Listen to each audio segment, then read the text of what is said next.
Bonjour à tous, vous regardez Diaspora Black News. Aujourd'hui, je suis avec Régine Kouakou. Alors, Régine est coach en séduction, rencontres et relations amoureuses. Son site internet s'appelle ABC Séduction et elle est membre aussi du Relationship Coaching Institute et aussi elle gère un site de rencontres, une agence de rencontres qui s'appelle Happy Célibataire. C'est bien ça. C'est bien ça, Régine? Ouais, Happy Célibataire, oui. Merci d'être avec nous aujourd'hui. Merci à vous de me recevoir. Bah, c'est un plaisir. Régine, est-ce que vous avez regardé notre vidéo sur la drague à Montréal? Et j'aimerais savoir, vous en pensez quoi?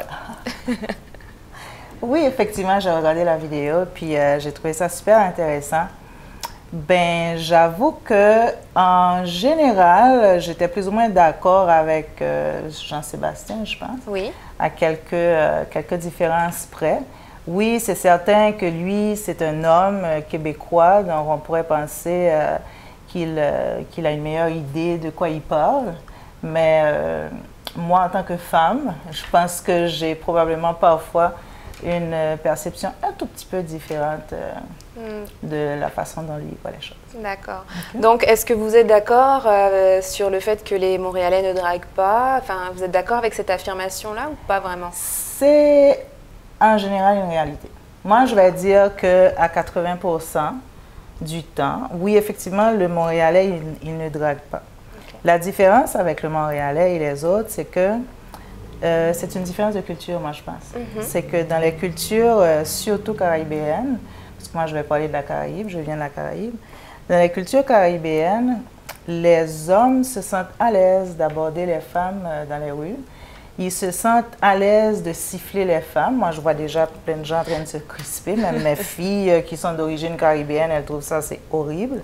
Mais c'est juste que chez nous, on ne le voit jamais. L'idée d'agression, on ne l'a jamais. C'est plutôt un compliment. Il faut vraiment que ce soit un contexte d'agression clair où quelqu'un vient vous toucher. Autrement, c'est vraiment un jeu de séduction naturelle.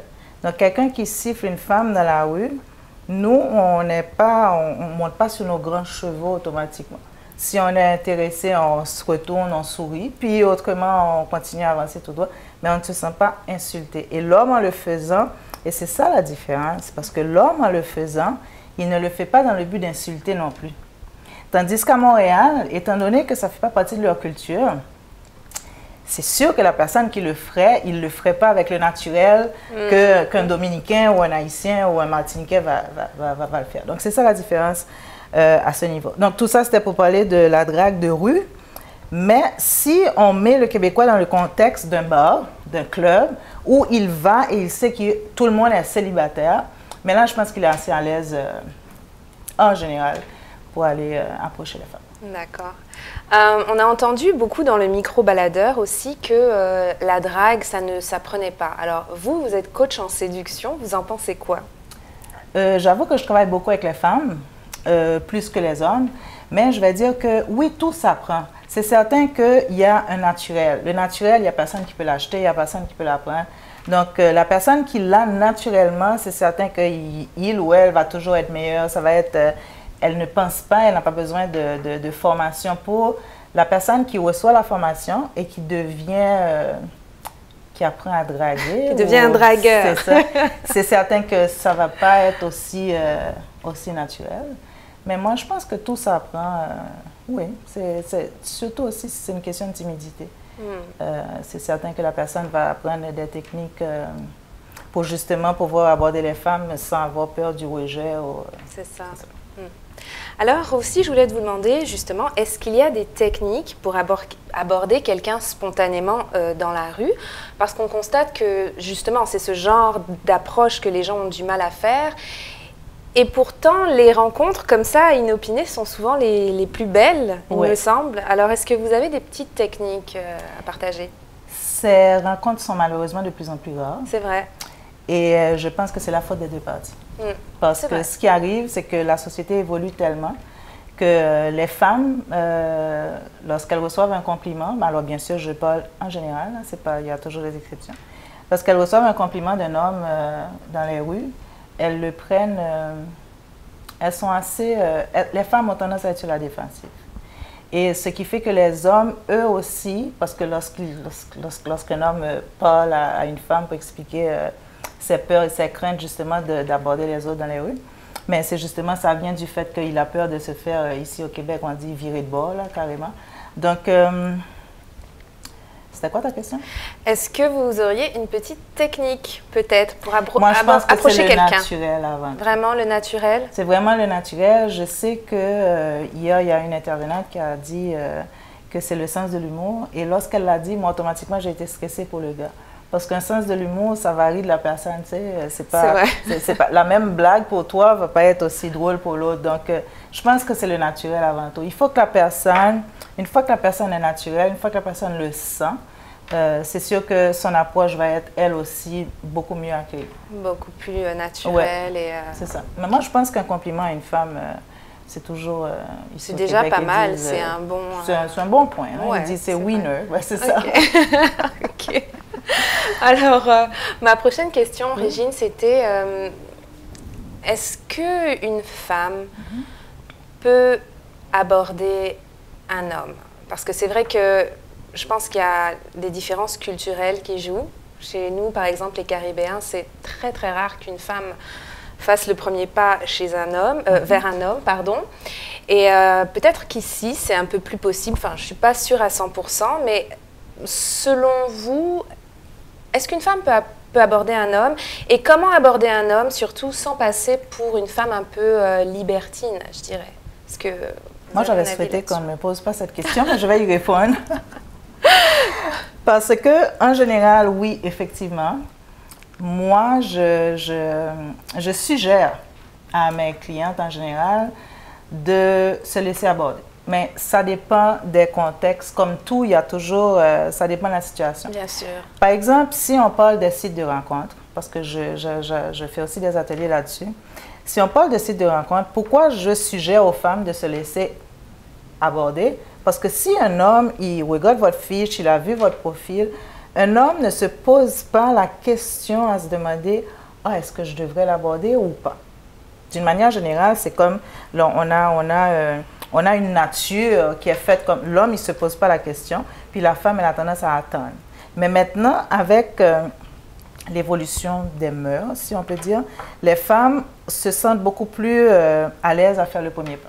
Mais je parle par exemple d'un site de rencontre où je dis à la fille, mais si lui, il a vu ta fiche, il ne t'a pas contacté, mais c'est parce qu'il n'a pas d'intérêt. Okay. Donc moi, je vais suggérer des petits trucs pour montrer un intérêt, mais sans trop montrer, exactement. sans être trop... exactement. Hein? Et pourquoi je dis que ça dépend? Ça veut dire que moi, j'ai une cliente, par exemple, avec qui on a commencé à travailler.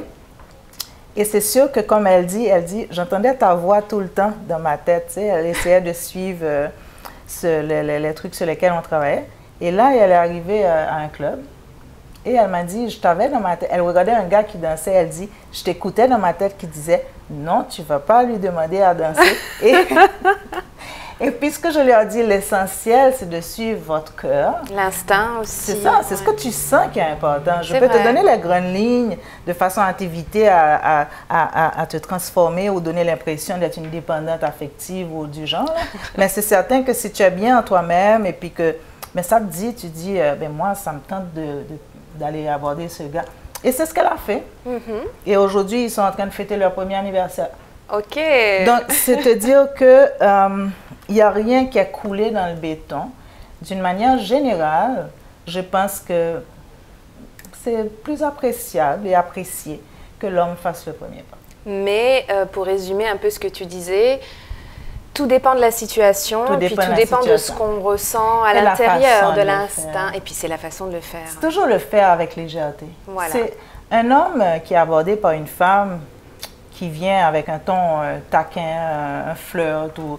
Tu sais, c'est pas parce qu'une femme aborde un homme qu'elle est en train de dire « je veux aller au lit avec toi, je suis intéressée ou je veux te marier demain matin ». C'est ça. Mais tout est dans l'attitude, tout est dans la phrase qui va être utilisée, tout est... Mais tout est dans la séduction, c'est ce que je dis. La séduction, c'est pas... c'est un jeu, vraiment. C'est un jeu, mais c'est surtout c'est un style de vie. C'est un sourire, c'est pas forcément sexuel ou amoureux. Ça peut être n'importe quoi. C'est ce que j'appelle la séduction. Ça peut être juste un sourire, ça peut être une plaisanterie, ça peut être essentiel, comme je dis. Une fois qu'on le sent, puis qu'on est à l'aise, ça paraît bien. OK. Et c'est bien reçu. Les filles, souriez, surtout, souriez. Mais c'est la clé, effectivement, c'est la clé. Si on ne sourit pas, c'est certain que l'homme, en partant, il est déjà bloqué. La barrière. Oui, c'est sûr, il va beaucoup réfléchir, beaucoup hésiter à aborder une femme qui a le visage fermé, là, c'est certain. C'est vrai. Régine, je voulais te demander, selon toi, quel est le plus gros frein à la rencontre amoureuse? Est-ce que c'est le manque de confiance en soi? Est-ce que c'est la peur? Est-ce que c'est l'incapacité à saisir une occasion, une opportunité? Selon toi, ce serait un peu quoi, le plus gros frein? Tu veux, je te dis, je pense, si je réponds rapidement comme ça, je pense que le plus gros frein, c'est la manière dont les mœurs évoluent ces jours-ci. Oui. Donc, c'est certain que c'est important que chaque personne sache effectivement ce qu'il recherche chez quelqu'un. Parce que moi, je dis, si tu ne sais pas ce que tu recherches, tu n'es pas capable soit de demander ce que tu veux, mais aussi de reconnaître lorsque c'est la bonne personne. Donc, il faut que tu le saches. Sauf que maintenant, on est rendu à un point où les gens, écoute, il n'y a personne qui est parfait. Et les manières de rencontre qu'on a maintenant qui font que on connaît la personne avant de la rencontrer, là, puisque à travers un site de rencontre, tu as déjà, elle te présente déjà tout un profil. Les gens ont tendance à plus laisser place au naturel. D'accord. Le manque de naturel. Le manque de naturel. Il n'y en a plus parce que maintenant, on est rendu genre, moi, je ne veux pas un homme qui a des petits-enfants, moi, je ne veux pas une femme qui... Tu sais, c'est tellement... il n'y a plus de place au hasard, il n'y a plus de place à... On tombe en amour, comme on se rend compte, ça n'existe plus. Et je donne un exemple de gens qui se côtoient dans le même bus. Moi, je l'ai vécu personnellement. Je côtoyais le gars dans le même bus, je ne l'avais jamais vu dans le bus, il ne m'avait jamais vu. Je prenais tous les jours le même bus du travail pour rentrer à la maison. Et c'est quelqu'un que j'ai rencontré sur un site Internet. Ah, wow. Donc, on est rendu au point où les gens, ils ont tous leur iPod, ils ont tous, tu sais, ils se regardent pas. Ils disent, ben moi, ce soir, j'irai voir ce qui est de nouveau sur le site Internet. Ah, d'accord. Donc, on a une autre facilité de rencontre, mais qui est assez superficielle aussi, qui fait qu'on fait un tri immédiat et très rapide. Et je pense que on est rendu où, pour moi, c'est un frein, vraiment, aux relations amoureuses spontanées. D'accord. C'est un peu ce que disait Jean-Sébastien, en quelque part. Il parlait un petit peu de ça, comme quoi les gens veulent des choses bien précises et du coup, ils n'acceptent pas de peut-être explorer plus de possibilités. Et il parlait aussi beaucoup du fait que les gens, leur objectif premier et final, c'est se mettre en couple. L'homme ou la femme parfaite et rien d'autre ne passe. C'est assez général, effectivement. Oui, les gens, ils ont tendance à précipiter les choses. Mais je pense aussi que c'est très culturel. Mais ça, j'avoue que je ne vais pas embarquer en généralité de tous les Montréalais. C'est très culturel au Québec. Mais c'est un petit peu la nature humaine aussi d'avoir envie de rencontrer l'homme ou la femme parfaite. C'est normal, moi, je pense. Le grand amour, comme on dit. Oui, mais l'homme et la femme parfaite, c'est quoi l'homme et la femme parfaite? C'est ça que les gens, je pense qu'ils ont la misère encore à vraiment bien définir. C'est vrai. Il faut aussi se donner la chance aux sentiments, il faut donner la chance à l'évolution à l'intérieur de la relation. Moi, je pense qu'une relation qui a plus de chances de réussite, c'est une relation qui commence avec moins d'ardeur. En général, tu vois souvent, puis les gens, écoute, la majorité de ma clientèle féminine qui vient me voir, c'est parce qu'elle se fait laisser. Après 2 semaines, après 5 jours, après 1 mois, tout avait l'air d'aller bien, puis brusquement, le gars, il s'en va. Oui. Donc, c'est une réalité qui fait que, pourquoi ça arrive? Parce que ça démarre comme un feu de paille. Oui. Ça démarre avec une passion. Exact. Et c'est sûr qu'à un moment donné, pour une raison quelconque, il y en a un qui brusquement, il sent qu'il étouffe. Alors qu'ils étaient les deux sur la même longueur d'onde, et puis il y en a un brusquement, ben, ça ne me tente plus. Okay. Et puis donc, il laisse le train, comme on dit. Donc, il fait que l'autre reste blessé. C'est valable aussi bien pour les hommes que pour les femmes. Donc, tu dis, il faut commencer un petit peu plus lentement. Plus cool, on apprend à se connaître et après, on voit. Moi, comme je dis, on essaie de rester dans le moment présent. Si tu vas au resto avec le gars, ben, tu t'en vas au resto avec le gars, est-ce que tu peux éviter, s'il te plaît, de te demander si dans 3 mois, vous allez dans le sud, si dans 1 an, vous serez mariés? Est-ce qu'on peut y aller une étape à la fois? C'est ce qui donne une chance à une relation aussi. De grandir. On veut tout précipiter des 2 côtés. On est ensemble, là, mais on n'est pas là. On a les gens en train de se demander, est-ce que demain il va m'appeler? Est-ce que tu penses que je vais rencontrer sa sœur? Puis écoute, il y a plein d'énergies négatives qui sont peut-être pas aussi visibles, mais qui sont palpables. Donc, tout ça. Je voulais te demander, Régine, est-ce que les différences culturelles, justement, peuvent être un frein ou justement, est-ce qu'elles pourraient faciliter une approche? Moi, je ne pense pas qu'il y a de problème de culture en termes de relations amoureuses.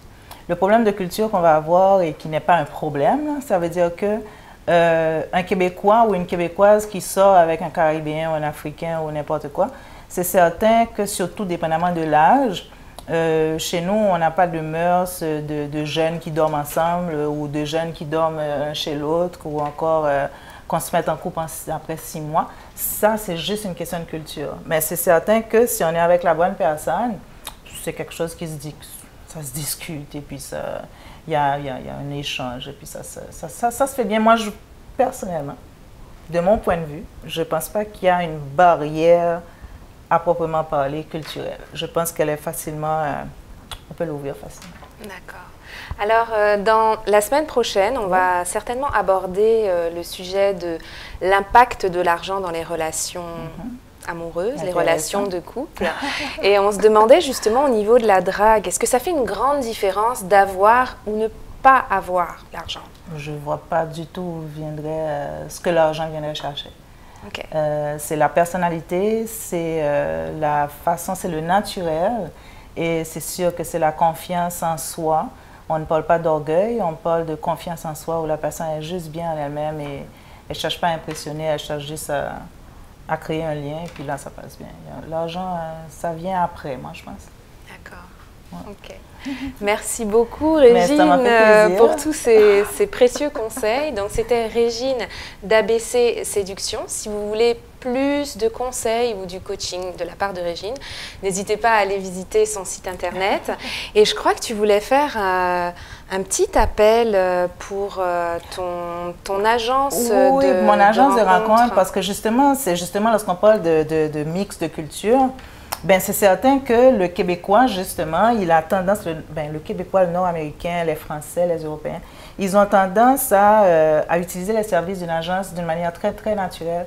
Mais la communauté africaine, haïtienne ou caribéenne, elle a encore des réticences où elle ne comprend pas là où l'agence peut les aider. Donc moi, je les invite vraiment à se joindre à cette communauté de gens qui fréquentent les agences, parce que l'avantage de l'agence, d'abord, c'est très, très confidentiel. Il n'y a personne qui va voir ton profil ou ton nom partout. Là.